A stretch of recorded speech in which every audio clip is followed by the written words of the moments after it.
Hey folks, Jimmy here, aka Palette of the Dead. Welcome back to the channel and welcome to the latest issue of Warhammer Age of Sigmar Stormbringer magazine. Now, as per usual with all these videos, if you like them, hit that like button, subscribe to the channel if you haven't already, and of course, drop me a comment down below. I love hearing back from you guys. It goes a massive way to helping out my channel too.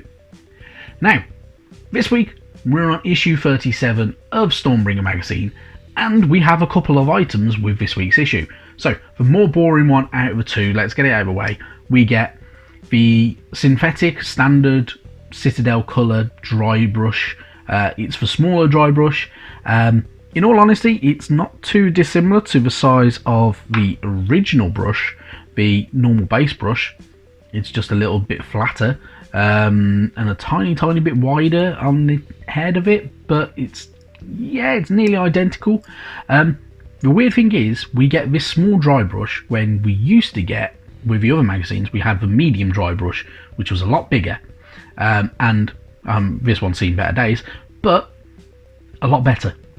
So, I've not used a synthetic dry brush before personally, so yeah, we'll see how that goes. I might just end up using it as a base brush, because, you know, you can be a bit more versatile with it, so why not? Anyway, on to the more important one, the more exciting item that we get with this week's issue, Aars Guardians. So the Warhammer Underworld's warband for the Sylvaneth. Pretty cool kit, in all honesty. If I remember rightly, this is out of production now, so you can't really get them in the box brand new with the cards. However, getting the minis for £9 is an absolute steal. So really good value for money here. So yeah, really good stuff, and pretty cool Sylvaneth units to get using in your battles. Should be really good fun.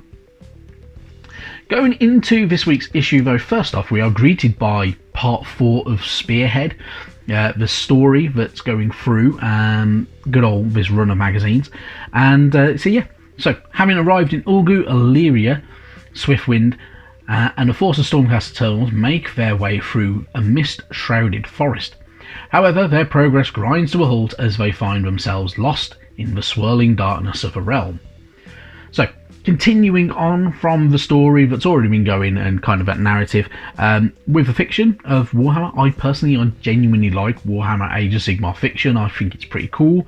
It's not quite as good as old world fiction in my opinion, but some of it's really good. High fantasy is really good fun to have sometimes, so pretty damn cool stuff there. And because it's all Stormcast Eternals, it's very linked in with how the magazine goes, like the Auric issues that we had stories from the Aurics, very linked in with what you get in there, so really good.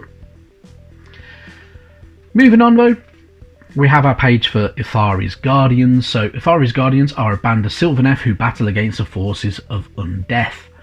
Although they were only recently awakened, each is a great hero in their own right. Under the leadership of Athari, they seek to heal the realms and bring life to the dead places. So, Aars Guardians, obviously a Sylvaneth warband. You can paint them up to look very similar to those four there. You can change it up. It is entirely up to you how you want to go about painting your minis, because they are your minis at the end of the day. And yeah, you can get some really good looks from it. And obviously, with it being a Warhammer warband, they're pretty damn cool. So, really good stuff. On the other page, as per usual, you've got all the names, which are preset because it is one of a warband, so they are preset names, but you can choose the tactics and such like as you go through. Happy days. Now, not so much lore in this magazine. We go straight into our build guide. So the build guide is fairly easy. These are push fit models. The big downside with push fit models is sometimes they are a pain in the ass and sometimes they don't sit very flush. Personally, I do agree with a lot of other people. Cut them tabs off, or where the kind of the hole that they fit into, just like there, cut along that so there is a little space for any trapped air to remove itself from, and yeah, away you go. But otherwise, it's not too bad, so you can get it done quite well. One thing though is with Athari herself, yeah, don't put her on the base when you're painting, otherwise you're going to find it very difficult to paint that base up. Personally, what I do with any of the Warhammer Underworld's warbands, I paint the base separately from the rest of the mini, because it makes life so much easier on a lot of fronts. The only ones where I haven't is for grots, because you generally can't see in between their feet, so there's not a lot of little details that you have to get into, so it's not too bad when that happens. But a lot of the others, there's loads of little details on them bases, so having them split up works very well. Carrying on though, obviously you've got your build guide for all the other bits. In all honesty, there's not a lot to each one, so you can't go too far wrong with it. Just, as I say, cutting them tabs or down the side of the holes works wonders, because it'll help massive amount. Then we've got a paint guide. Paint guide's very straightforward, using your Catachan flesh, Cantor blue, Auric flesh for the green areas, and things like your Baraknar burgundy. You can get some really good look bases. It's up to you how you want to go about doing it. In all honesty, the guide is pretty decent, so it does work very well. For any of the Sylvaneth especially, they look pretty cool in these colour schemes.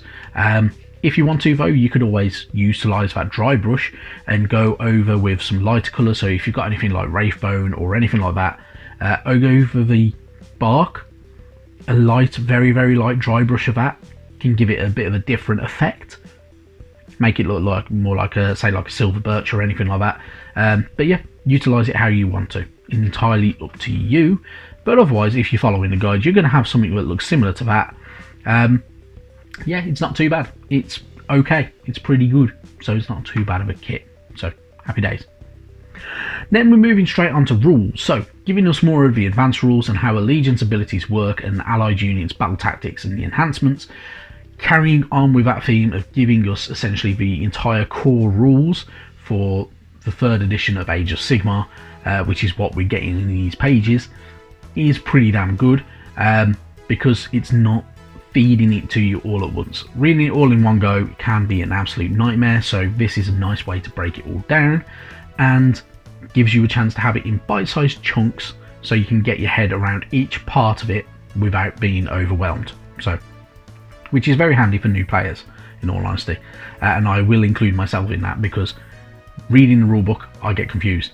Reading this simplifies it a little bit, because it's all broken down, so good stuff there. Cool. You also get more information about enhancements and such like that you can utilise, and a bit more. You also get tutorial pages, which is always really good, because you get your allegiance tutorial abilities, which can be very handy for battle traits and enhancements and how your allied units work, and given their command traits, artifacts, power, spell, lore, player scripture and whatever, helps a massive amount. Then, obviously, because it's a minis week, we get the good old War Scroll for Ithari and Ithari's Guardians, and how to utilise them as well. So we do also, on the other page, as per usual, get some tutorials of how to utilise for certain abilities like Vigour and Wrath for Reaping and Martial Memories, because that helps you utilise them within your games. So good stuff there. Then obviously we move forward, we have our good old battle for the week. So if you're using your Alliance of Order, you'll be using Ithari, the Archrevenant, the Guardians, 5 Vigilors and 6 Gryph-hounds, going up against the Destruction's forces in the shape of a Fungoid Cave Shaman, Manok the Cunning Crew, 20 Shooters, and the Marsh Crawler Slogoth.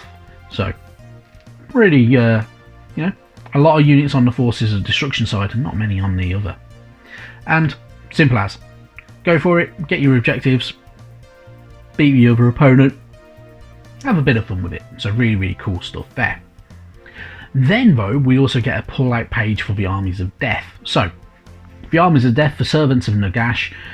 Obviously, the Great Necromancer commands some incredible units, for instance, and you can have a look at a lot of them there. So you get things like the Bone Reapers, you get the Ossiarch Bone Reapers and stuff like that, you get the Flesh Eaters, you get the Nighthorns, you even get the Soulblight Gravelords, and yeah, you get some really cool minis in all of them. So if you want, you can have their Haunting Presence, definitely magic, and much more.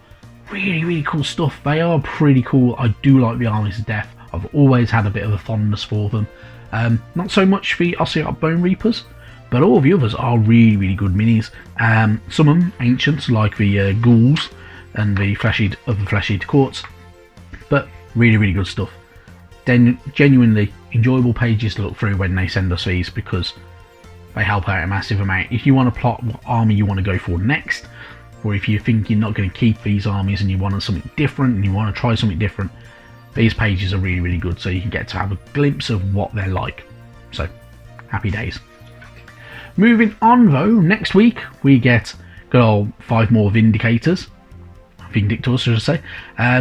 We also get information about painting, how to paint the Iron Thanes and the Champions of Ulgu. Yeah, not too bad. 5 more Stormcast Eternals to bulk out the Stormcast Eternals ranks.